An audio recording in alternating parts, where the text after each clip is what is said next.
د هر قسم اسلامی کیسټو د ملاويدو پتا یاد ساتئ. ایوب اسلامی کیسټ مرکز د قصه خوانی بازار شاته پیښور خار. أشهد أن لا إله إلا الله وحده لا شريك له ونشهد أن سيدنا وحبيبنا وشفيعنا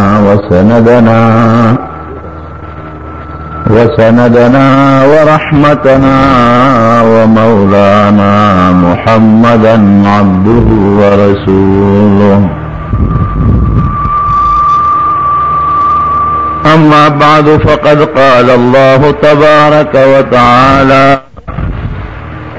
وأيوب إذ نادى ربه أني مسني الضر وأنت أرحم الراحمين فاستجبنا له فكشفنا ما به من ضر وآتيناه أهله ومثلهم معهم رحمة من عندنا وذكرى للذاكرين.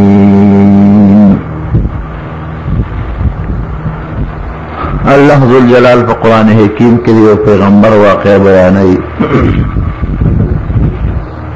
زمون د مسلمانانو د عبرت لپاره. هغه عظیم پیغمبر داغه نوم دی حضرت ایوب علیہ السلام.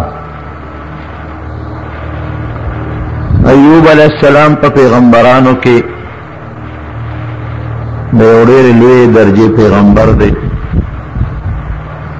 او لوی مرتبه الله ورکړی ده او په پیغمبرانو کې هر پیغمبر له خدای پاک سزان لا خپل خصوصیات ورکړي. دا خصوصیتو چې مالدارو مال ډېر زیاتو جیدادونه او ځمکې هم ډېرې وي او د هغې سره ګډې چیلې اوښان څاروي خادمان غلامان مریان دا هم ډېر زیات وي. تفسیر خازن دا واقع چې ذکر کوي نو دا هغې د پاسه یو بل تفسیر دی، تفسیر مدارک التنزیل. هغه لیکي چې د 15,000 اوښانو او 12,000 ګډې چیلې وې او 1500 خادمانو غلامانو مریان او نور ځمکې او جیدادونه ډېر زیاتو، لیکن سره د دې به دومره عبادت د الله کو چې فرشتو به په اسمانونو کې صفت کو. چیرې ایوب علیہ السلام سره حالانکه فرشتي ډېر ښه عبادت کوي خو بیا هم فرشتو سره نفس ته نو سره شیطان شته. پیغمبران هم خدای د شیطان نه محفوظ ساتلی دي، د نفسانی خواهشاتو نه الله پاک ساتلی دي. دنیا کې خامخا اوسېږي، ډوډۍ غواړي او د دنیا رزق خامخا طلب کوي. نو سره د حضرت ایوب علیہ السلام داسې عبادت کو چې په اسمان کې فرشتو یې صفتونه کول. چې ایوب علیہ السلام ډېر عبادت کوي، ډېر الله ته جارو، ډېر زاری کوي. د نیکانو خلقو ذکر بره په اسمان کې کېږي. نبی کریم صلی اللہ علیہ وسلم فرمائی چې کم سړی نیکی کوي کنه نیکی نو فرشتي په اسمان کې راغی د نیکو ذکر کوي. اولین د نیکو ذکر کوي چې یاره دا فلان کې بنده خو زما ډېر نیک بنده دی او ډېره نیکی کوي. جبریل علیہ السلام ته خدای پاک وایي چې دې زما نیکی کوي، زه ته راضي منو ای جبریل تم ته راضي شه، زوا سره مینا کوم نه تم سره مینا وکا. دا د پیغمبر علیہ السلام الفاظ دي. نو جبرئیل علیہ السلام نور فرشتو ته وایي چې د فلان کی بنده سره خو الله مینا کوي، تاسو مو سره مینا وکئ. نو د اسمان فرشتې مو سره مینا شروع کی. نو حدیث کې راځي نبی علیہ السلام فرمایي چې په دنیا کې ثم یوضع له القبول، دنیا کې خدای پاک د نیکانو په زړه کې هغه سره مینا پیدا کی چې کوم نیکان خلق دي د هغې په زړه کې ورسره محبت پیدا شي، او چې کوم بدانې ګنده خلق دي د هغې په زړه کې ورسره محبت نه. ځکه نیک سړی خو د بدانو اصلاح کوي، هغې ته خپله بدي ښیي، نو د نیکانو خلقو محبت به ورسره وي او د بدانو او د ګندو خلقو محبت مینه به ورسره نه. او چې کوم سړی په دنیا کې ګندی، نو الله جبریل علیه السلام ته وایي چې اے جبریل دا فلانکې سړی خو ډېر ګناهګار دی، ما خفه کوي، نو زما هم ورسره روانه ده، زه هم ترې خوشحاله نه یم، ته هم ورسره بغض شروع کا. نو جبریل علیه السلام هم ورسره بغض شروع کړي. ما اسمان کې چې څومره فرشتي دي، جبریل علیه السلام هغې ته هغه پیغام ورسوي چې د فلانکي بنده سره د خدای نه لګي، د الله بدي شي، نو تاسو هم ورسره بغض شروع کړئ، هغه فرشتې هم ورسره بغض شروع کړي. نو په دنیا کې چې څومره نیکان بندگان دي، الله د هغې په زړونو کې هم د هغې سړي سره بغض شروع کړي، د زړه نه د هغوی نه خوښه او د بدانو خلقو خوښي. نو د انسان د نیکۍ او د بدۍ ذکر دا بره په اسمانونو کې کېږي. نو د ایوب علیه السلام ذکر هم کېده، خو دا خبره واورئ رونو چې شیطان به تر دغې وخته پورې په اسمانونو کې ګرځېده، چکر به یې واو. د جنت نه خو الله منې کړی، خو اسمانونو کې به چکر لګاو. چې عیسی علیه السلام کله خدای پاک وخېجه اسمان ته، څلورم اسمان ته، نو د ده د څلورم اسمان نه بره تلل بند شو، لاندې تلی شي او بره نه شو تلی. او چې کله د دواړو جهانو سردار مبارک رب العالمین هغه له نبوت ورکړه او قرآن خدای پاک نازلول شروع کړل، نو بس د اسمان نه مکمل دی بند شو، اوس اسمان ته نشي ختلی. حدیث کې راځي، بخاری شریف کې حدیث چې اوس هم شیطانان د یو د بل له پاسه پړی جوړه کړي، او داسې نبی علیہ السلام دا ګوتې مبارکې داسې کړي په دې طریقه یو بل له پاسه کښېني، پړی جوړه کړي اسمان ته ورسي. نو هلته کې چې اسمان کې فرشتې کمې خبرې کوي چې په فلانکې علاقه به باران کېږي، د فلانکې زوی به کېږي، هغوی ته خدای پاک دا کارونه سپاري. نو هغې خبرو ته دا شیطانان غوږ کېږي، خبرې اوري. نو چې دوی دا خبرې راغلا کوي، نو نبی علیہ السلام فرمایي چې خدای پاک پې د بره نه یو شغله راخطا کړي، پې دا وسوځئ. نو کله کله خو دوی وسوځي، هغه خبره اړو لاندې راونه رسي، او کله دوی لکه د بجلۍ د کرنټ غوندې خبره یو ته بلبل ته بلبل ته فوراً چې واوري نو فوراً یې وکړي. نو چې هغه شغله پې راشي، نو هغه بره ولووئ، خو دوی یې چې والي، نو دوی بیا خبره لاندې ملګري ته رسولي. هغه لاندې ملګری هغه خبره یوسي جادوګر ته او کاهن ته کوډګر ته په دې اړه کې اچوي. نو هغه بیا خلکو ته وایي د فلان زوی به کېږي، دا به کېږي، دا به کېږي. نو هغه یوه خبره نبی علیہ السلام فرمایي رښتونې وي، ځکه هغه شیطان ورته اړه کې اچولي، او شیطان د اسمان نه اورېدلي، او سل ورسره دروغ یو ځای کوي. نو که څوک وایي دی چې یاره دی فلانکي کوډګر له مور نه کوډګر دی، هلکه په فلانکي ته یې نه ویلي چې زوی به دې کېږي، وشو کو نه شو. فلانکي ته یې ویلي چې باران به کېږي، وشو کو نه شو. هغه یوه خبره خلکو ته وایي، او د هغې یوې خبرې د وجې نه خلک تصدیق کوي. نو اوس شیطانان اسمان ته بندې نشي ختې، خو دغه درمیان کې به اسمان ته ختېدل. فرشتو د ایوب علیہ السلام صفت کو، نو دا ابلیس ورته وایي چې یاره د هغه به ولې به عبادت نه کوي، هغه له خدای مال ورکړی دی نو عبادت ته اوزګار دی، هغه له خدای بچي ورکړي دی نو عبادت ته اوزګار دی. کله د مال او دولت نه وي، د به عبادت نو کړی. په الله دا خبره بده ولګېدله. ابلیس ته څه وی؟ وی الله مال دولت ادې فارغ کړی دی، زړه اوزګار دی. ته دې غریب کړه، د مال اختیار ته مال راکړه، دې غریب کوم تو ګوره چې دې ستا پوټې عبادت به مو نه کړي. اوس شیطان خو هر وخت الله سره مقابلې کوي. الله ورته ګوره مه کوئ، نه جي تا الله مال اختیار ته راکړه، دا مال وله تباه کوم. وی ښځه دا مال مې ته اختیارمند کړي. نو دا رونو یاد ساتئ، قرآن حکیم کې الله ویرسل علیکم حفظا، هر انسان له خدای پاک ګورې فرشتې ورکړي دي چې ستاسو حفاظت کوي. که دا فرشتو حفاظت نه کولی، نو دا نیکان خلق به د شیطانانو وجلي. اوس یو نیک سړی دی، یو عالم دی، خلکو ته څومره نصیحت کوي، د څومره خلکو اصلاح کوي، په خلکو ګیرې پرېږدي، خلکو ته نصیحت کوي، خلک د نارواو نه اړوي. ټول ورځ په جومات کې دا جمعې مانځه کې یا په جنازو کې دا تقریرونه چې کوي، څه لپاره کوي؟ چې خلک جنت ته راشي او د جهنم نه ووړي. دا خو د شیطان دشمني ده. نو هر نیک بنده د شیطان دشمن دی. نو ده به بیا څه چل دی؟ خوله کې اوس د نیکانو ته وسوسې اچوي، بیا به یې د دې مړی نه نیول، اوس هغه دشمن د شیطان چې مونږ یې نی نو مونږ یې نی، مړی نه به یې نیول، نیک سړی به یې وجه، مړی باندې به له ګوتې ښودې وجه. لیکن الله حفاظت کوي ګورې په فرشتو. یرسل علیکم حفظتا، داسې فرشتي دي چې هغه د انسان حفاظت کوي د شیطان نه، د انسان د مال هم حفاظت کوي. دا شیطان دې ستا غنم هم ختمولی شي، ستا جوار هم ختمولی شي، ستا ګډه چیلې هم ختمولی شي، ستا بچی هم ختمولی شي، خدا ګوره خدای پاک حفاظت کوي. نو الله ذوالجلال فرشتو ته حکم وکړو دا شیطان که د ایوب علیه السلام دی فصل سره عمل کوي نو اودي کې پرېږدي.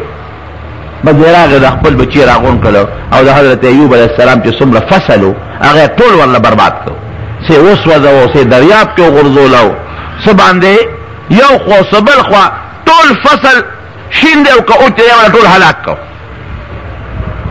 حضرت ایوب علیه السلام ناست دی او د خدای پاک عبادت کوي او دا شیطان دا مشر ناظر په شکل کې راغی کم چې د پټو مشرو او ایوب علیه السلام ته وایي چې ته خو د خدای پاک عبادتونه کې لګې او الله درله فصلونه ټول تباه کړل، میوې هم تباه شو، باغونه هم تباه شو، غنمان ارسل على الاس وجدو برباد شو. ایوب علیه السلام چې کله سلام وګرځاو نو الحمدلله الذي اعطاني، الله دا هغه الله چې مال دا مال راکړی دی هغه ډېره لویه ثنا، خدای پاک مانه دا مال راکړو او دا مال مانه رب العالمین واغشتو، خدای راکړو خدای واغشتو، دا خدای مالو فاخذ مني مانه واغشتو، زه به د خدای ثنا وایم. او د نیک بنده ګوره خصوصیت امرونو دا دی چې کله خدای مال ورکی اون به وي الحمدلله، او کردنه خدای مال والی دی بوی انا لله و انا الیه راجعون، زو زما دا مال د خدایو او یو ځل به مونږ ټول الله لزو، نن مې مال لاغ بل ورځ بزم ورپسې. ځکه خو پیغمبر علیه السلام ته حضرت جبریل علیه السلام راغی کنه وی دا خدای رسول الله وایي چې دې څومره مال غواړي ولې غواړي چې ورکم ولا وی نه زه داسې مال نه غواړم، زما دا خوښه چې یو ورځ موړی مو بل ورځ وګیم چې موړم چې د خدای شکر ادا کړم او چې وګیم چې الله ته وجاړم. دا صفت الله په مسلمان کې پیدا کړي. زه خدا سوال کوم زم خدای د فقر نه مساته، د تنگ دستیا نه مساته، دغه امتحان ته مونږ نشو ټینګېدی، پیغمبران ورته ټینګېدي شو، مونږ کوم ځای ټینګېدي شو، یو ورځ باندې لوګراله مونږ هر څه به ورته پرېښي، د خدای له منځونه کوم ورته مې باندې لا لوګرا ولې دا خپل کار کوو نه کوم درله مونږ. هغه ایوب علیه السلام او پیغمبران جدا و، د هغې دغه صفت او دغه خصوصیت و. بهر صورتونو وی مال خدای را کړیو او مانا الله واغشتل، الله لسنا ده دی نا امید شو مایوس الله. الله ذوالجلال ورته وی چې څه دی وکړل، فصل دی ولا برباد کړ، څومره د لکونو روپو مال دی ولا برباد کړ. لیکن زما دا بنده د ایوب علیه السلام عبادت کې د پرب د سترګې فرق را نه وستو. وی الله نور مالشتا مطمئن دی لا اوخان او ګړه چیلې شتا، نوکران او خادمان شتا، دا څه خبره کوس فصل برباد شو بل بیا وکړي کنه تیرا دی اوخانو د ګډو چیلو اختیار مال راکړه چې دا مور له هلاک کما چې دې مان عبادت کوي، دا اختیار مې در راغی چې څومره فرشتو ته حکم وکړ چې د اوخانو ګډو چیلو حفاظت نام لاسواله هغه مول شیطان برباد کړ. او بیا هغه ایوب علیه السلام عبادت ته ولاړ د چې دی دا اوخانو د ګډو چیلو چې کوم مشر نوکر او خادم دغه په شکل شورا دا الله له عبادت کې او خدای پاک د سره بل ورځ نه سوکل فصلونه ټول برباد کړ. ورشه اوس څومره چې اوخان دي او ګډه چیرې ټول برباد شو، هغه 15,000 اوخان او ګډه هغه 12,000 ګډه چیرې ټول لاړل ختم دی. وما غسي الحمدلله الذي اعطاني هذا، هغه الله له سره چې مال اداره کړل واخذ مني وما نه واغشتل لله ما اعطى ما اخذ، کوم شي چې تعالی درکې هم خدای درکې هم د خدای دی، او چې کوم در نه اخلي غم د الله دی، اثبات پروا مې نشته. او په خپل عبادت کې رب د سترګې فرق را نه وسته. بیا مایوس چې لکه عجیبه سره فصل برباد شو، دا چیزونه برباد شو، خو خان چیلې ګړې هغه برباد شو. بیا لاړ اسمان ته وی څه یې وکړل، وی خدای پاک نوکران خادمان دي، نوکران خادمان شته بل به نور ګړې چیلې وسای وی دا هغه اختیار مې در راغی، هغه ټول نوکران خادمان یې مولا مړه کړل. اوس چې خدای پاک حفاظت لري کې نو بیا خو شیطان ضرر رسول شي. راغی ولا بیا دا شیطان د انسان په شکل وي، ته خو د خدای عبادت کوي چې څومره هغه 1500 د نوکران و ټول لاړل برباد شو، وبا پر عالم نشو. بیا هم هغسې وی ان لله ما اعطا وما اخذ، چې خدای کوم شی درکړه هم د خدای دی او چې د نه یې واخېسته هم د خدای دی. بیا لاړه الله له الله ورته بیا وي څه دې وکړل، او چې خدای در سره امداد کوي که شیطان پلار هم ستا مقابله نشي کولی. وی بچی یې شته په هغې مطمئن دی د هغه بچو اختیار مې هم دله در کوئ. دغې وخت کې راځي دا بچي راغونډ شوي وو د حضرت ایوب علیه السلام، او د اووه لوڼه وي اووه زامن راغونډ شوي دي. یو کوټه کې استاد ورته سبق ښایي، الله ذوالجلال اختیار ورکړی و، بس دی راغی و کوټه یې پرې جوړه کوله و هغه یې پرې راوغورځوله، چې څومره پکې هغه لوڼه یې وې او زامن ټول پکې مړه شو. بله کوټه یې ورله په ښځو راوغورځوله، صرف یوه ښځه د ایوب علیه السلام ته بچ شو، باقي ټولې مړې شو. راغی په منډه چې کوم د ده د زامنو استادو د هغه په شکل راغی، او ایوب علیه السلام ته ودرېد، شابه شابه کوئ عبادتونه، تا نو خدای ته سوال نه کوې، دا څنګه ستا خدای دی، بل چا ته نه ګوري، تا پسې راغشتې ده. او بل ویل درله مال برباد کړو، دغه د بچي دله مړه کړل. دی همقه خبره کوي لله ما اعطا و ما اخذ، خدای چې څه راکړي دی هم د الله دي، او چې یې واخېستل هم د خدای دي. بس زما پې صبر دی. دی ورته څه وایي دا خبیث، دی ورته وایي چې افسوس او ارمان که د هغه بچوه چغې دې واورېدې که نه، او د هغې هغه مازغه او د هغې هغه کلمې دې ولیدې که نه، داسې عجیبه سړی. نو دې وخت کې حضرت ایوب علیه السلام الله ته لاس اوچت که او راپاڅېده، بچو فکر له روان شو او لاس اوچت کوي، یا لیته امي لم تلدني، ارمان که مور نه وې راوړی نو څه ښه به وه، ځکه بیا هم د دنیا تکلیف دی، غیر اختیاري په سړي باندې هغه تکلیف خو خامخا راځي. افسوس که مور نه وې راوړی او د مور نه وې پیدا نو څه ښه به وه، ځکه بچو باندې خامخا رحم راشي. خو چې دا خبره وکړه نو شیطان له دا یوه هم ډېره وه، دغه خبره یې واخېسته او بل اسمان ته یې منډه کړی. او ایوب علیه السلام چې پوه شو نو زر خدای ته په سجده پرېوت چې الله باندې غلطي شوه، بس تا چې څه وکړل ښه دې وکړل، دا بچي راکړم ته و الله وام غېستل ته ښه خبره ده چې د ما بچو ته خدای پاک شهادت تا الله ورکړه، زه پرې خوشحاله. شیطان چې بره وروخته نو الله ته وایي چې ستومانه مې که درله سړی وي څنګه، چې دغه دې ویلې که نه چې ارمان که مور نه وې راوړی نو څه ښه به وي، دا خو څه دومره لویه خبره نه ده، خو ستا د راتلو نه د هغه توبه مخکې را رسېدلې ده، ته لا لار کې وې چې د هغه توبه را رسېدلې ده، د دغې خبرې نه هم توبه وکړې، ورشه وګوره د هغې نه هم توبهګار دی. وی خدای پاک وی څنګه دې وکړه، وی الله په خپل وجود مطمئن دی، وجود یې روغ دی، په دې تمه دی چې زه خیر دی مال خو راتلو شی دی، بچي راتلو شی دی، نور به خدای راکړي، تېره دې وجود اختیار راکړه چې دې په مرض وغورځوم چې دې ستا عبادت وکړي. الله پاک وی زه دغه اختیار مې درته درکړ. راغی حضرت ایوب علیه السلام په مصله ولاړ دی، په جانماز ولاړ دی، مونځ کوي، او دې شیطان ورته سپېمو کې پوکې وویل. دا خبیث شی دی چې پوکې او په دې بیماري ولګېدل، بیماري پرې ورو روانه شوه په دې وجود یې بیماري ولګېدل. دې ته نوبت ورسېده چې هېڅ قسمه دنیاوي علاج فایده نه ورکوي، نه حکیمي او نه بل هېڅ فایده نه ورکوي. او نوبت دې ته ورسېد چې په کم کلي کې دی و چې کم ملګري ورسره ټول ترې لاړل وتښتېدل. په سړي کې راشي نو بیا ملګري ورسره نه ټینګېږي، یو ملګری هم تلاړ، بل هم تلاړ، مسلمانان چې کوم هغه هم لاړل مرتد شو. دا څنګه خدای پیغمبر، مالونه ولا خدای تباه کوي، وجود ولا خدای بربادوي، دا نقصان ورسره کوي، دا نقصان ورسره کوي. عجیبه الله پیغمبر دی. هغه ملګري چې څومره ورسره وو هغه ټول لاړل،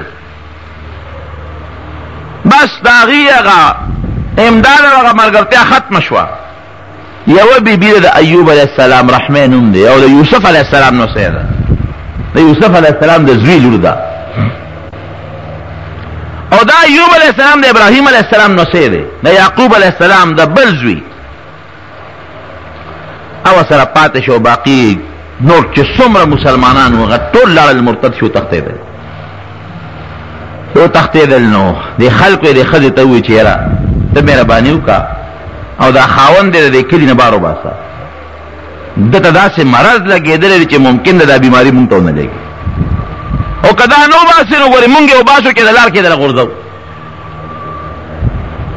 دې ښځې دا خپل خاوند را پوګک او یو یړې د کلي نه بار یو ځای کې ورځه چغچي بندګي جونګړه را یو ځای کړو په هغې کې ډېره یو ځمکه باندې سملاو او دا خواره به ګرځېده او مزدوري به یې کوله او د خپل خاوند نه به یې راوړه. نبی علیہ السلام فرمایي د ښځې لپاره جنت ګټل ډېر اسان دي. ګورې د سړي په نسبت ښځې له جنت ګټل اسان دي. وایي هغه ښځه چې هغه خپل 5 وخته لمونځ کوي او خپل روجې نیسي او د خپل ځان حفاظت کوي د پردو خلکو نه. ایما امرأة صلت 5 وصامت صومها 5 منځونه کوي او خپل روجې نیسي واحسنت فرجها او د خپل اندام د خپل ځان حفاظت کوي د پردو خلکو نه واطاعت بعلها او د خپل خاوند تابعداري کوي. 3 خبره شي بس منځ روجه یا که زکات وغیرہ په فرضي او د خپل ځان حفاظت او د خپل خاوند تابعداري. فلتدخل من ای ابواب الجنة شاءت. النبی علیہ السلام فرمایي د جنت په کومه دروازه چې دا داخلېدل غواړي نو ورځي دي پې څومره اسانه شو. ښځې خو په پردو پټو کې حرام پسې نه ګرځي او سړي ګرځي. ښځې خو دا جواری نه کوي او سړي کوي. ښځې خو به د ناروا ډمتوب پسې نه ګرځي کوڅه په کوڅه او سړي کوي. ښځې خو بار په دې لارو کوڅو کې دا ناروا او دا منډې ترړې نه وایي. دا ټولې وایي او ښځې نه کوي.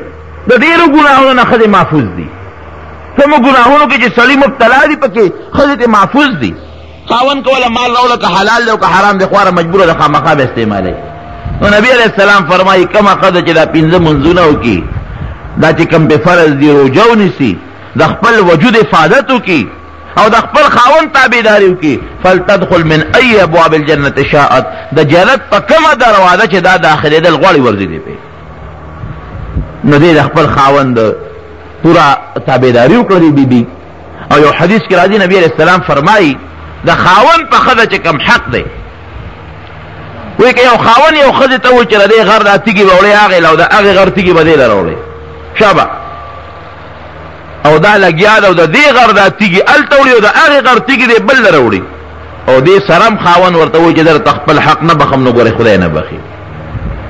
دا بېله خبره ده که دا خاوند په دې ښځه ظلم کوي نو د خاوند نه به خدای د قیامت پر ورځ تپوس کوي. ظلم چې په دې کوي قیامت پر ورځ به خدای تپوس کوي. خو تر څو چې د الله خلاف نی نو ښځه د خاوند تابعداري کوي. نو دا ښځه خو د پیغمبر نو سیره په اوږه کې د خپل خاوند را په شا کو یو یو بیابان کې وغورځو لږ یو بوټی کې تاسو د ګرا مخکې شی دا ملګري زه یې وي تنګ تنګ نو د وروستو ملګرو ته به زه وشي دا نن جمعه که خیر ګزاره وکړې نو آینده جمعه به که خیر مونږ په خپل جومات کې الحمدلله کوو انشاءالله چهارشنبې په ورځ به مونږ دا سامان ته وسپړو او بیا به دا روز نیمه صفا کو جمعې په ورځ به که خیر هغې کې مونږ خپل مونځ انشاءالله لږ لږ رانږدې شي یې ملګرو له ځای میلو شي لږ تنګ تنګ کې نو به هر صورت خبره مې دې پورې کوله چې بیماری پہ لگېدله او سخته بیماری پہ لګېدله چې د کلي نه بارې کم ځای کې وغورځاو نو دا قوم یې ورغی همغه ځای ته ورپسې وایي داسې کار به مهرباني وکړي چې دلته کې زمونږ نوکران او غلامان ګرځي را ګرځي اصلا دا بیماري هغې ته ولګي او د هغې نه بیا مونږ ته ونه لګي دا خاوند یو څه لرې دی رکه او که لرې نه دی رکې نو ګوره تام وجنو دیم درله وجنو اخوانه بیا مجبوره شوه او دا هغه ځای نه چې ته لرې یو ځنګل ته یې وړله یو بیابان ته یو دشتې ته یو ځنګل ته په هغې کې په یو میدان کې دا خپل خاوند سمله و دا به تله او خوارې مزدوري به کولو چې څه به یې ګټل د خپل خاوند له به یې وړل او یو نوم طبیب حکیم چې کوم په هغه زمانه کې معالج و علاج والا یو یې پرې نه ښوده د خاوند د علاج دپاره خو بیماری الله راولي قرآن حکیم کې الله فرمایي ان یمسسک الله بدر فلا کاشف له الا هو وی چې خدای دې تکلیف او ضرر راوست به د الله نه بل څوک نشي لرکولی ډاکټر او طبيب به علاج کوي خو چې خدای پاک دا بیماری د لرکولو اراده نه کړي نو ډاکټر لرکولی شي نه طبيب لرکولی شي او او چې خدای پاک د مرض د لرکولو اراده وکړي یو معمولی غوندې نسخه به باندې شي خدای پاک به جوړ کړي. نو یو ځل شیطان راغی دی ښځې ورته وی یاره ستا دا خاوند ناجوړه یو ځل ته یو نسخه ښیم یو اسانه غوندې نسخه راته ښیم هغه کار وکړه دا خاوند به دې فورا جوړ شي زه ذمه داري در کوم. وی څنګه وکړم؟ وی داسې کار وکړه یو چیلې او ګډ پیدا کړه او حلالې کړه او د هغې غوښه پرې وخوره خو دا چیلې ګډ چې حلالی نو د خدای نوم به پرې نه حلې دا به نه دی چې بسم الله الله اکبر یا بسم الله والله اکبر دا به نه وی ذبح یې کړه او د خدای نوم پرې مه اخله دا غوښه پرې وخوره نو ممکن ده چې ستا د خاوند جوړ شي. روح المعانی لیکلی دي نو هغه دی وی راشه دا کار وکړه دا اول خو د شیطان ورته نور لرې خبرې وکړې یو نوم یې ورته خپل وښوی دا نوم پرې والوې نه نه نه خدای نه ما سوا بل شي باندې زه ذبحه نه کوم. بیا ورته وی چې خدای به خدای نوم به پرې نه حلوې نه چې مونږ کوم خوراک کوو مونږ د خدای نوم به خامخا اخلو. وی ښه یو کار خو وکړه که نه دی ورته انکار وکړه خو هغه ورته ووی دا ورته وی چې ګډ چیرې ده کمې راوړم زه به یې دله راولم دا شیطان ورته وی دم زما ذمه داري ده دا خدای وایي دا شیطان هم د انسان د ګمراه کېدو لپاره قسم قسم حربې استعمالوي. مولانا اشرف علي تانوي رحمت الله علیه واقع لیکلې ده یو سړی د دیوال سوري ته ملاس کړ دا شیطان ورته راغی ورته لکه پاسه دا دیوال د باندې را پرېوځي دا سړی د دیوال دغه سوري نه پاسېده چې پاسې دیوال را پرېوت نو دا سړی د شیطان پسې ورمنډه کړې وایي ته څوک یې خدای سره خو وکړه تا خو زه د لوی مصیبته بچ کړې خله چې د پاس وځم کوي دا دیوال به راباندې سره پروت دی او مړ به ومه خدای سره خو وکړه دواګانې ورته شیطان زه شیطان یم وایي نه نه مړه شیطان ته ګوره انسان سره ښه ته ګوره تا خو ما سره خو کړله د مرګه دې بچ کړم د دیوال د پرېوتوره دې بچ کړم تا خو خو کړل او شیطان چا سره ښه کوي زه شیطان یم که نه وایي نه نه شیطان چا سره کم ځای ښه کوي وایي ما را سره ښه نه دي کړی بد مې را سره وکړل وایي شهید کېدې د شهادت ته مې وساتل که دا دیوال د باندې را پرېوتی وي شهید شوی به وي ما وایي چې دی به مراته لا شهید کېږي جنت کې به راته ګرځي ګوره قسم قسم حربې دې استعمالوي په مختلفو طریقو به دې تا د خدای د عبادت نه وباسي. نو خبره مې دې پورې کوله چې دا لاړه ورګه د خاوند سره مشوره کوم. حضرت ایوب علیه السلام ته ودرېدله چې دغسې یو سړی دی یو طبیب دی ما ته دا خبره وکړه وایي ښځې دا شیطان دی خدای والی دا زمونږ ازلي دشمن دی ګورې پام کوه تا ورته سوی مې چې ورګه ښه تالی خبره ومنله که زه خدای جوړ کړم نو 100 دوړې به دې وام 100 چوکې به دې وام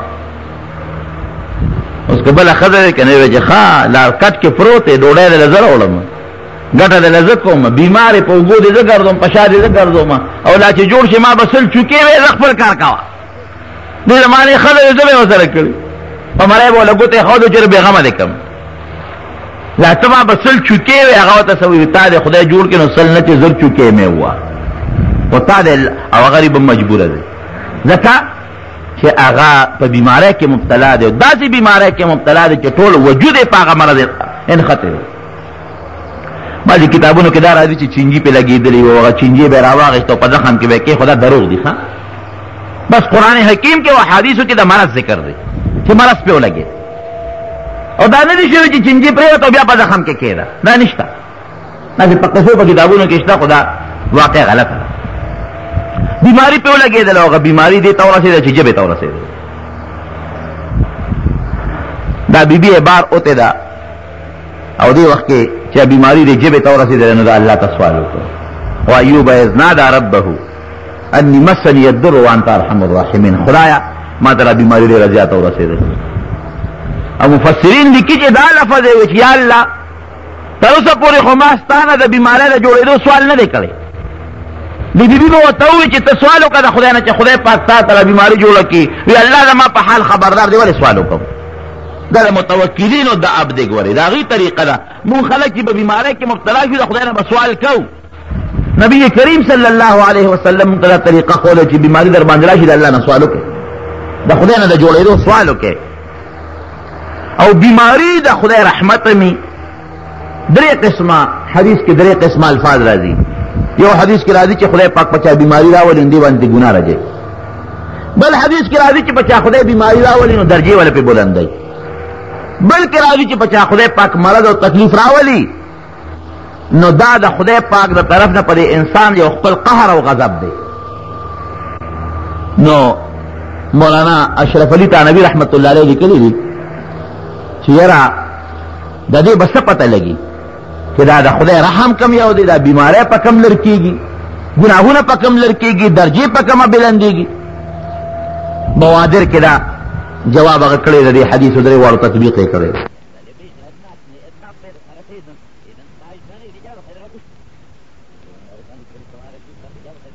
زه دې لیدې ما دا تکلیف په ما راولې بل څوک نشته، نو ته پوه شې چې دا د خدای قهر او غضب دې په ده باندې. او که ده فریاد ونه که خو خوشحال هم پې نه دی، د خولې نه ګړې وړې ونه ختې خو یاره ډېر پې خوشحال هم نه دی، نو پوه شې چې دا بیماري دا تکلیف د ده د ګناهونو د رجېدو سبب دی، دا د خدای قهر نه دی. او که دې پې خوشحاله و شکر دی خدای چې تکلیف دې راوتې لږ ګناه پې را نه ورسېږي، شکر دی خدای چې دې نه زیات نه دی، نو دې سره خدای پاک د انسان درجې بلندوي. خو چې بیماري درته ولګي نبي علیه السلام فرمایي چې ګورې دا مه وایه چې خدای دا زیاته کې یا مې لر کوه، نه ده ووایه چې رب العالمین ته ما نه لرې کې. شیخ علي صاحب لیکلي د حاجي امداد الله صاحب رحمت الله علیه مجلس کې ناست وم او حاجي صاحب رحمت الله علیه دا ډېر لوی ولي الله له زمانې تېر شوی دی. هغه د دې بیماریو د تکلیفونو د دې صفت یې کوو چې دې سره خدای ګناه رجوي او مرتبې ورسره بلندوي او په خدای پاک باندې سړي د آخرت هغه تکلیف چې دنیا کې خدای ختم کړي، د دې صفتونه یې کول چې دې کې یو سړی راغی. او حاجي صاحب ته کېناسته چې صاحب زه بیمار یم او ما ته دوا وکړه چې ما خدای پاک جوړ کړي. په مجلس کې اوس چې څومره علما ناست دي هغه ټول اوس په دې کې پریشانه شو چې اوس به حاجي صاحب څه وایي.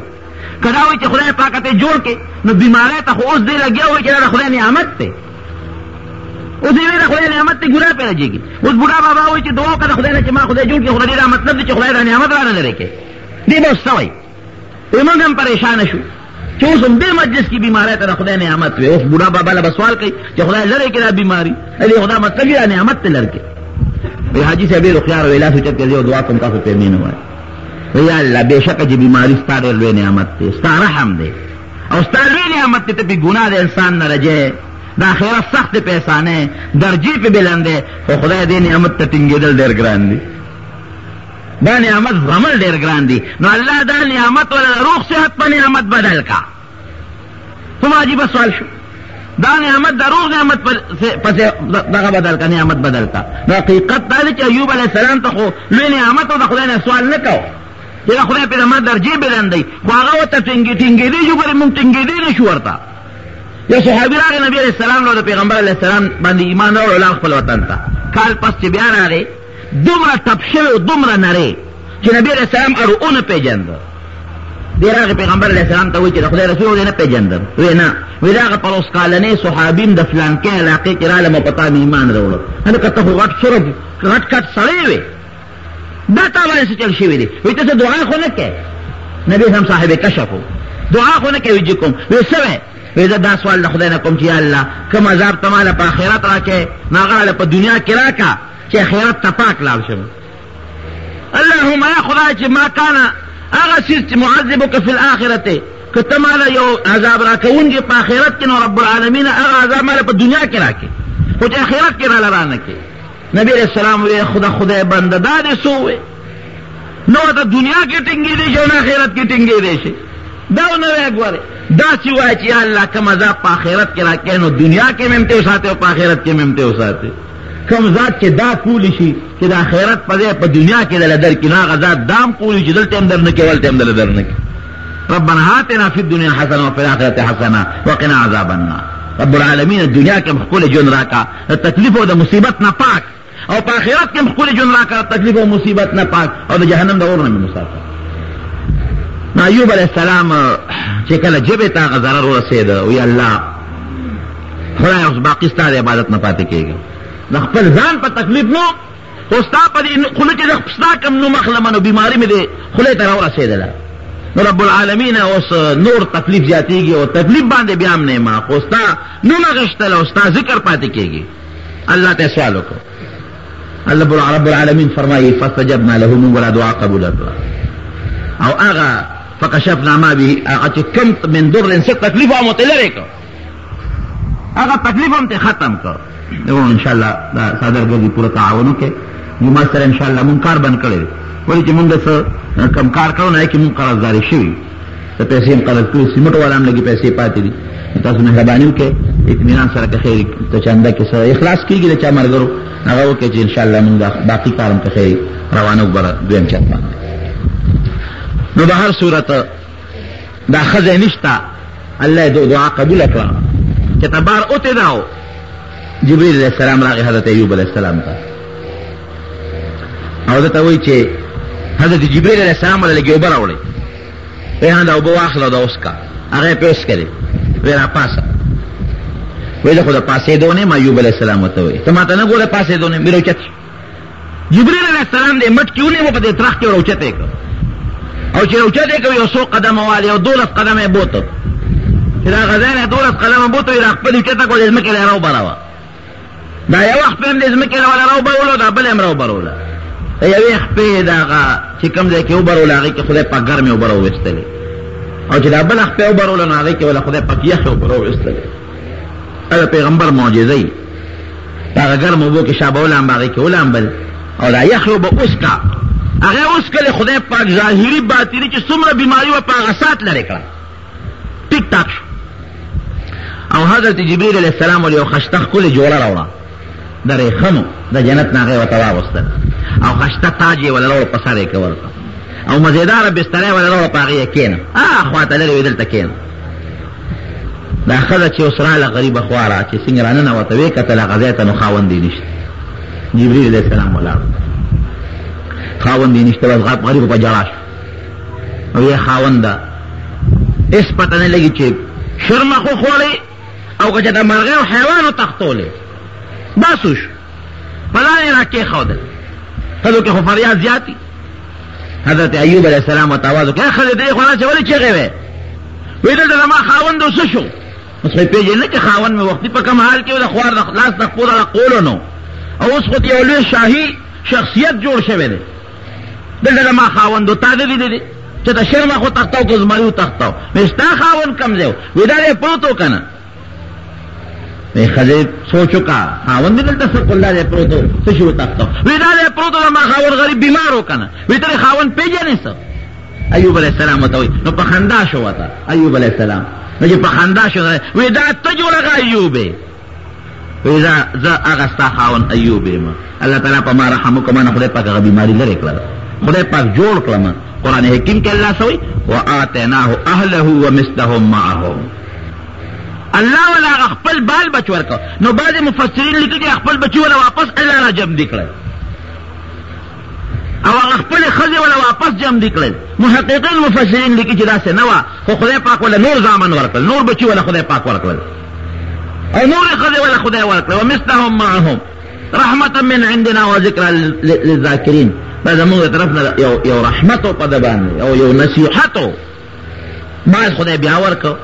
بخاری شریف کے حدیث تے نبی علیہ السلام فرمائی کہ ایوب علیہ السلام لمبل نو مولخان دا سرو زرو پہ رالل دا سرو زرو دا مولخان و باران شو پہ نو دا ورطا لمن و غڑولا وغیرہ نیولا اخفل صادر کے رامندل رب العالمین ورطا فرمائی کہ اے ایوب تما مستغنی کرے نہیں تا لخما مالداری در کرے دا نتا دی پسی مچوپو نوے او دا برا جمع کے وی اللہ ستا دا برکت نظر اچر مایوسا نیما تا برکت نظر مستغنی ہے استا برکت چې څومره ډېرې راغه مرخه ده.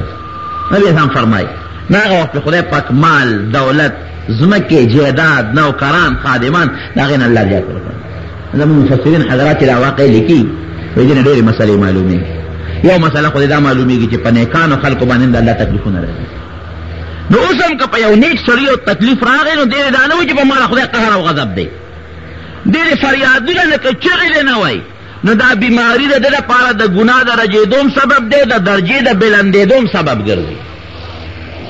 دویم عام مسلمان باندې که تکلیف راشي نو دیر ځان ته دا ایوب علیہ السلام او دا نور پیغمبران را مخکې کړي چې که په ما بیماری راځه زما زوی مړ شو مثلا ما ته بل تکلیف راغی زما مال لا نو ګوره ایوب علیہ السلام د خدای څومره خوښ پیغمبر دی هغه له څومره تکلیفونه راغلي مالم ته تلو بچیم ته تلو نوکرانم تلو ګډې چیرېم تلو نو د مصیبت په وخت کې به فریاد نه کوي ځان ته به همدغه پیغمبران را مخکې کوي. دریمه مسله ته دا معلومیږي چې د خدای د رحمت نه او د نعمت نه به مایوسه کېږي نه کمال چې دنه خدای واغشت نو الله په دې قادر دی چې د هغې نه دله واپس زیات درکړي. اعطیناه اهله ومثلهم معهم، چې څومره بال بچو هغه م ورکړه، چې څومره ښځې وې هغه م د هغې دوچن ول الله تعالی ورکړل. او بل رحمت نعمت اغشتل هم د خدای کار دی، واپس ورکول هم د الله اختیار دی. نه سړی په دې قادر دی چې ځان له مال را جمع کړي تر څو چې خدای پاک امداد نه کړي، نه د خدای مقابله کې څوک ودرېدي چې خدای پاک د انسان نه نعمت اخلي، نو څوک په لار کې رکاوټ نشي جوړېدی چې الله ته ووایي چې دا به نه اخلي. ورکول او اغشتل دواړه د خدای په اختیار دی، موږ له پکې هېڅ دخل نشته. او بعضې وخت کې وذکر للذاکرین، نو مفسرین لیکي چې بعضې وخت کې په انسان باندې مصیبت او تکلیف راشي دا د نصیحت لپاره. ګرانو محترمو اوریدونکو، د شیخ الحدیث مولانا محمد ادریس صاحب دا 68 نمبر کیسټ ډک شو چې په دې کې د حضرت ایوب علیه السلام واقعه تاسو واورېده.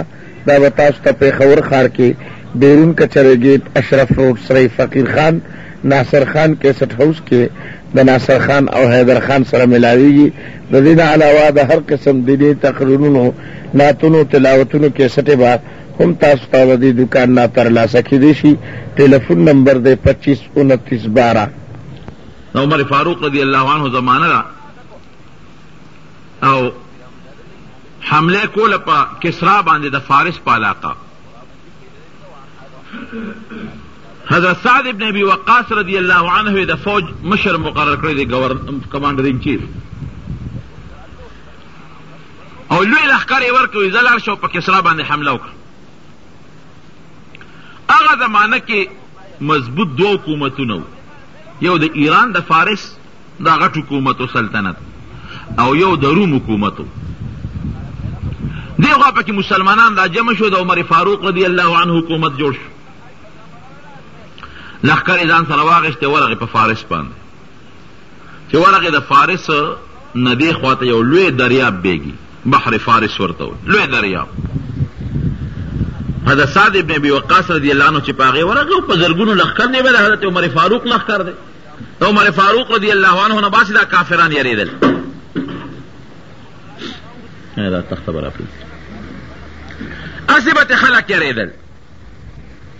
نو د ایران هغه بادشاه ته د فارس ته پته ولګېده چې د عمر لښکر دی، نو هغه خپل مشران د سلطنت راغونډ کړل او هغوی ته یې وایي چې داسې پروګرام دی چې د عمر د لښکر سره ګورې مقابله ګرانه ده.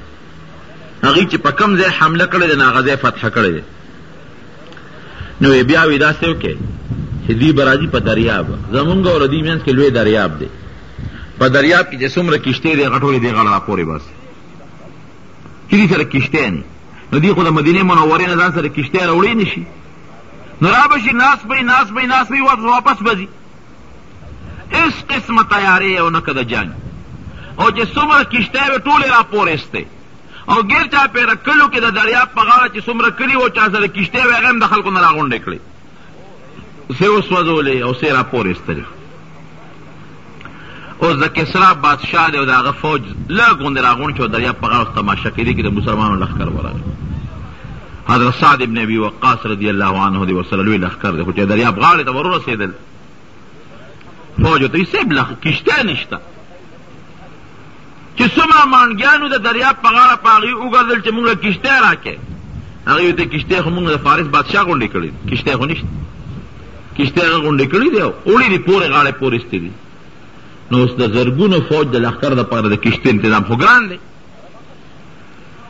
او دا فارسیان دې له ورته چغې وایي، د دریاب د هغې غاړه ورته چغې وایي ورته چې ځای که ته را پورې وځای که نه د جنګ او مسلمانان هم ورته چې بې غیرته تاسو کښتۍ وسوځول، یا تاسو را پورې وځئ په دغه کښتو کې، یا مونږ ته کښتۍ راولېږئ چې مونږ در پورې وځو چې لاس په لاس جنګ وکړو، چې غیرت معلوم شي. حضرت سعد ابن ابي وقاص رضی الله عنه ورغی او خدای پاک ته یو 2 رکعته لمونځ وکړ. الله وایي تا ته پته ده چې زمونږ نیت خالص ستا د رضا دپاره ده، مونږ د دنیا دپاره نه جنګېږو، زمونږ مقصد چرم خدایه دا نه دی چې مونږ لاړ شو او د کسرا د بادشاه لوڼه راولو په غنیمت کې، د هغې بچي په غنیمت کې راولو، د هغې ځمکه قبضه کړو، هغې ته ضرر ورسو. الله صرف او صرف ستا د رضا دپاره جنګېږو او هغې ستا د دین مخالفت کوي او کفر او شرک کوي، او ستا د ښکلي پیغمبر خلیفه امیر المؤمنین عمر فاروق رضی الله عنه مونږ را لېږلي نو خدای پاک مونږ نیت خالص تا رضا ده او زه سره د خپل فوج په دریاب ورځم اوس باقي الله خوښه ستا ده که زمونږ دا فوج ډوبی غرقی او که پورې باسې راغی لښکر ته وی راځی راپس وی څه کې صاحب وی په دریاب ور پورې ځو کنه وی په دریاب دا خو دومره دریاب دی چې دی کې خو د انسان نه چې غرونه پکې غیبېږي بغیر د غټو کشتونه خو دی کې وړې کشتۍ هم نشي تللی دا ته څه کوې وی زه درنه مخکې م که زه غرق کړم مه راځی راپسې او که زه یې ټینګ کړم راځی راپسې یاره صحابه کرامو هغه څه پکې تابعینو صحابه هغې کې هم له جذبه وی چې تا رانه غرقوي موږ هم در سره ځان غرقوو خو ته په کم دم ورځې وی راځی راپسې د دریاب په غاړه یې لښکرو سپونه ودرولو د دشمنو سره تماشه کوي او اواز یې وکړی الله زه خالص ستا د ښکلي ستا د ذات ته رضا دپاره دې کافرو سره جنګېږم ورځم او ستا د ښکلي پیغمبر د نبي علیه السلام د یو ښکلي خلیفه زه یو جرنیل یم او د هغه په حکم روان یم او الله ستا قدرت شته حضرت موسی علیه السلام ته دی بحر قلزم غوندې لوی دریاب کې اوه لارې پیدا کړې وې نو خدای چې موسی علیه السلام ته دې کولی شو نو زه د یو ډېر لوی پیغمبر امتی یم او د یو ډېر لوی پیغمبر د یو لوی خلیفه د عمر فاروق جرنیل یم الله د اوبه ما ته مسخرې کړه چې زه په پاسه سره د لښکر پورې وځم بس دا اواز یې وکړو راځی راپس خپې پې کېښود یقین وکړو چې هغه زرګونه لښکر ټول په دریاب د پاسه پورې وته د یو کس د یو سپی د یو فوجي خپل همده نه شوه یو پکې لون نه شو ټول پورې وتل بادشاه چې پوه شو چې دا خو داسې خلک دي خو دریاب اوبه هم نه ټینګېږي ټول پسغل شو مفتو کې بغیر د جنګ او د جګړې نه د فارس هغه حکومت چې د زرګونو کالو یو مضبوطه قلعه او مضبوط حکومت هغه تس نس شو نو خبره مې دې پورې کوله رونو چې هر ځای کې نیت چې کوي او کم کار چې کوي هغه د الله د رضا دپاره کوي نیت خالص د خدای دپاره مقرر کړي نه مونږ نیت خراب دی عامو خلکو مونږ که یو د دین کار هم کوو که نه نو کم خلک ډېر ښه خلک هم پکې شته کم خلک به داسې چې هغې نیت په دی چې الله راضي شي مونږ به لار جوړو ښه مزېداره به یې جوړو لاره به جوړه کړو چاري سسکوره به راوالو لیکن که دا نیت هم وکړو چې الله خوشحاله شي مسلمان ته اسانتیا راشي ډېر لوی اجر او ثواب دی پکې لیکن دا نیت د ډېرو کمو خلکو لښتې به جوړو پوله به جوړو لار به سمو لیکن نیت به هم د الله دپاره نه نیت به هم خراب وي که نیت جومات ته استاد له به هم ډوډۍ وړی ملا له به هم ډوډۍ وړی که نیت دې پاک او نیت دې روغ وي چېرې دا خو د دین طالب دی او علم پسې راوتی دی قرآن او حدیث پکې راوتی دی قسم دې ډېر لوی اجر او ډېر لوی ثواب نیت هم سي ډوډۍ به هم ورکوو یاره خو طالبان دي مونږ هم دې نه خلاصېږو دا ډوډۍ دې ورکړه عرض دې په اوبو لو مولانا اشرف علي تھانوي رحمت الله علیه واقع نقل کړې ده یو جماعت کې یو مؤذن اوسېده وی په انډیا کې یو ماشوم والا کیر راوړه په پلیټ کې یو رکیبې پای کې کیر راوړه او دا مؤذن ناست نو کیرې چې روان دی مته خوشحاله شو الحمدلله هلکه څه چل دی خادي وه او که څه خوشحالي وه چې کیر دې راله راوړه ا ماشوم ته اوس وی تاسو خو چې ته ما له کیر نه دی راوړه څه خادي جوړه ده څه ماشوم شوی دی که څه خوشحالي ده ا ماشوم ته نه پیدا مور کیر پخ کړی خو سپي جوټه که سپي جوټه که نو دی راته پلیټ کې واچو چې دا استاد دی اوس دا غلم غوسه وره ده چې خدای دې بې خوبه ده چې سپي جوټه که او تاسو یې نه خدای نو ماله دې راوړه لکه زمونږ خلک چې دا خیرات ورکوي که نه طالبانو چې کومه ډوډۍ ورکوي ډېر ښه خلک هم پکې شته خو بعضې پکې تکه توره ډوډۍ ورکوي یا خیرات باندې چې کوم شی ورکو هغه شی ورکو چې هغه زمونږ نه فالتو وي نو هغه مؤذن صاحب ورته په غوسه شو وی ښه خدای هم بېخوباسه عمر کې هم چې د خیرات نه وروړه نن مو راپسې هغه وروړه چې سپي جوټه کړی په خپل هم نه خوړه مال هم راوړه نه پلیټ یې ونیو دیوال یې راوبرو پلیټ یې مات کړه غوسه نه ماشوم په ژړا شو مولانا شربلي صاحب لیکلي چې ماشوم په ژړا شو دی ورته خدای دې بېخوباسه ولې ژاړه تا له خو ما څپېړه نه درکړې نه مې توالې نه مې راته کنځل کړی دي او نه مې راته غږ کړی دا ژاړې ولې ماشوم ته وي په دې ژاړم چې مور به مې اوس وایي وی مور به دې ولې وایي وی دا کم پلیټ چې مات کړي کې مونږ پیشوګاو ته ډوډۍ کړو هغه دې راله مات د پیشوګانو د ډوډو کاسه سره ماته کړه. وایي ښه لکه کیر دی هغه راوړه چې سپي جوټه کړی دی او پلیټ کې دی هغه کې راوړه چې پیشوګانو ته پکې ډوډۍ ږدي. که نیت مونږ خالص د الله د رضا دپاره که چې خدای پاک راضي شي. 1 روپۍ چې د خدای پاک صحابه کرام زمونږ چې و که نه دا لیونیان خو نو. عبدالرحمن ابن عوف رضی الله عنه پرون زمونږ په بخاري کې تیر شو، غالبا بخاري کې تیر شو که ترمذي کې. عبدالرحمن ابن عوف رضی الله عنه ترمذي کې تیر شو، هجرت وکړه مدینه منورې ته. د یو صحابي سره پیغمبر علیه السلام ورورولي جوړه کړه، یو مهاجر او یو انصاري به یو بل لرونه کړل. چې ورورولي جوړه شوله وی دا بستا روري او دی بستا روري. هغه انصاري ورته وایي چې هلکه ته خو زما رور شوې او زه ستا رور شم او ته مسافر د بار نه رالې، راځه یو چل کو. وی زما چې څومره مال دی په میندې در سره نوم نیم ستا شو نیم زما شو، موټې در سره نیموم. او وی زما 2 ښځې دي.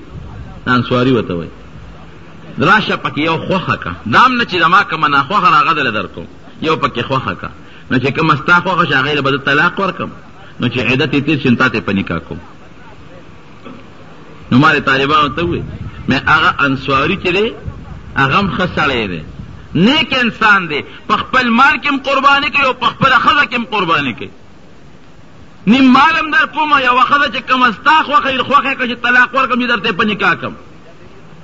مهاجر ورته څه وایي بارک الله فی اهلک و مالک دلونی علی السوق.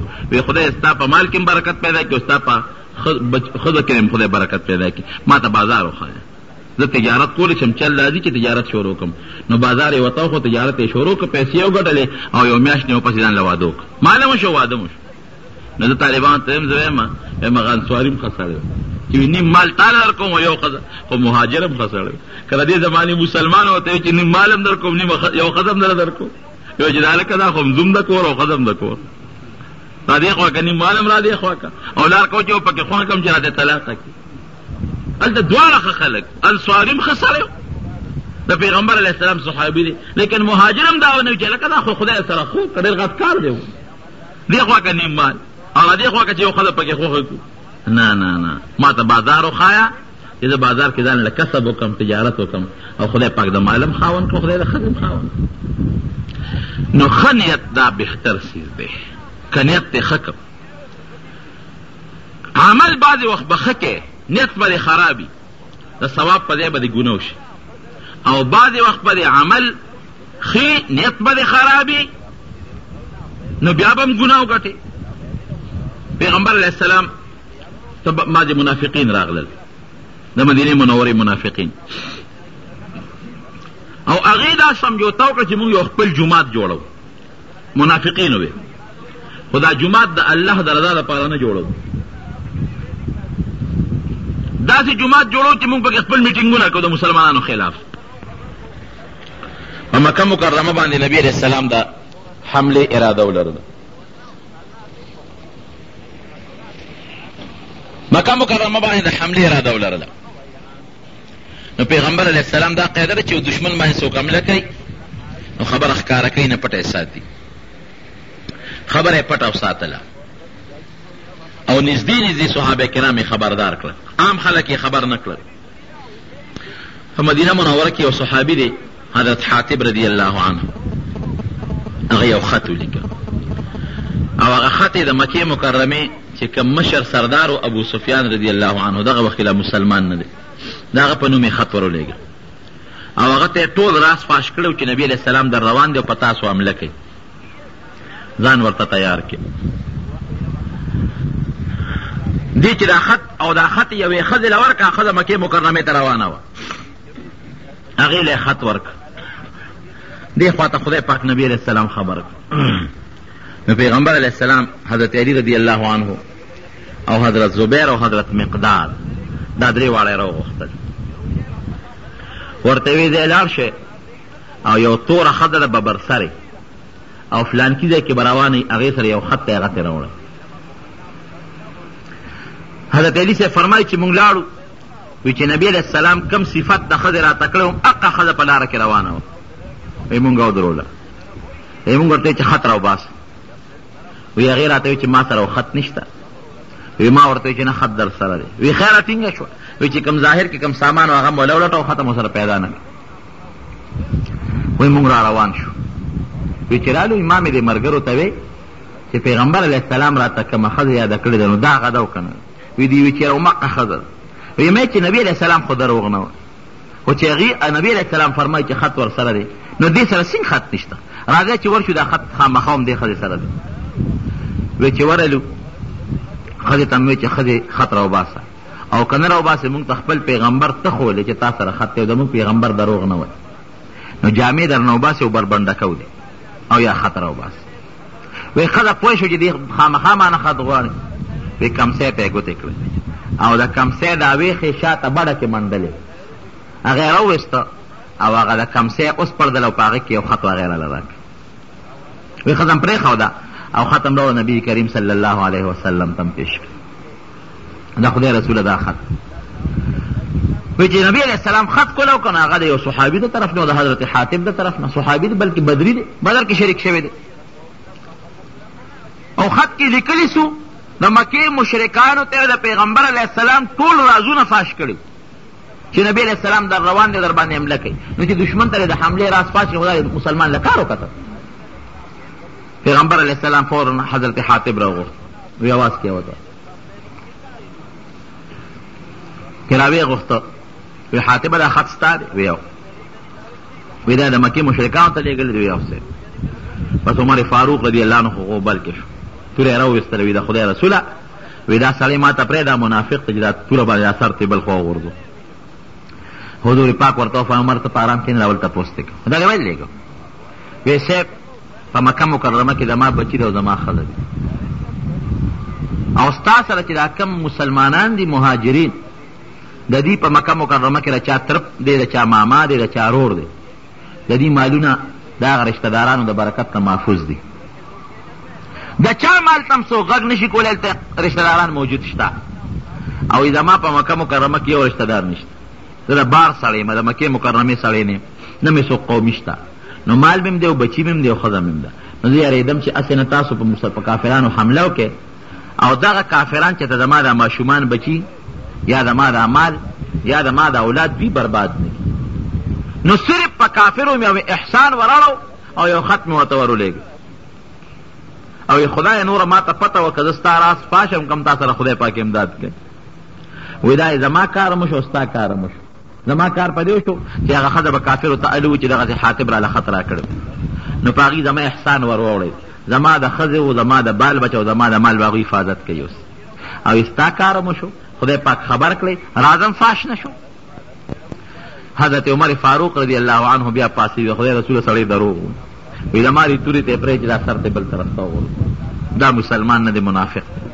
د دواړو جهانو سردار مبارک فرمایي ای عمر وی ته نه خبر چې دی بدر کې شریک شوی دی؟ دا بدري دی، د بدر غزا کې شرکت کړی دی او الله پاک د بدر د مجاهدینو متعلق اعلان کړی دی لعل الله اطلع الى اهل بدر وقال اعملوا ما شئتم قد غفرت لكم. د بدر د مجاهدینو متعلق الله د اعلان کړی چې ای د بدر مجاهدینو چې سم خوښی کوئ ما بخلی د اعلان دی.